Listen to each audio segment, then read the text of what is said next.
Okay, so we're back at the bread box, and I managed to get my 20 slats cut, and you really ought to look them over. If you have any that are burnt from the saw blade, if you have any that are got knots that are split that are no good, then don't use them. Cut a couple extras.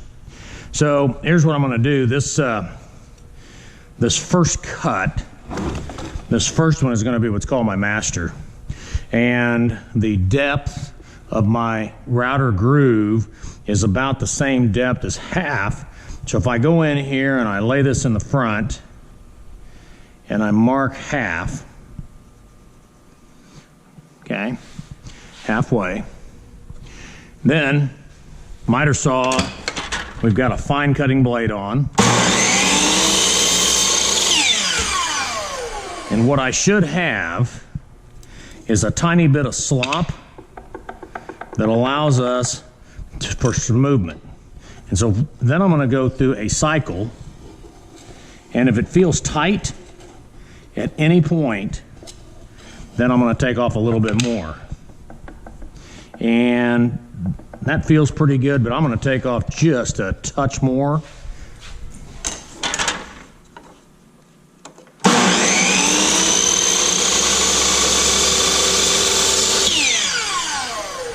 Now,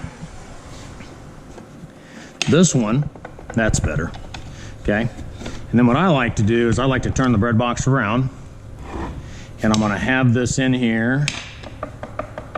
This one becomes my master. And so all the other ones have to come off this and be this length. I'm also gonna put my initials on this, on the back side. So this here is example. And then I always like to have a fairly fine cutting pencil, and what I'm going to do is I'm going to mark these for length. If you get them short, they fall out. If you get them too long, they won't roll. So there is a definite window that you have to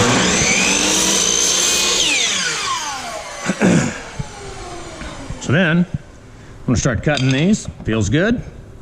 I'm going to raise this one. We're going to go through a whole cycle. I'm going to drop it in front. I'm going to go to the next one. I would set up either around table 6.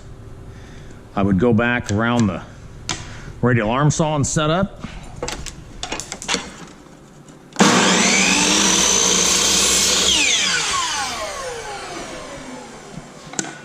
And then I'm putting my initial on the back of each one of them. That keeps them, that way I know they're mine. There you go. Now right now, we've only got 2. When we come back, I'm going to have all of them cut. They will go up and over the arc. This concludes the video on cutting the slats to length.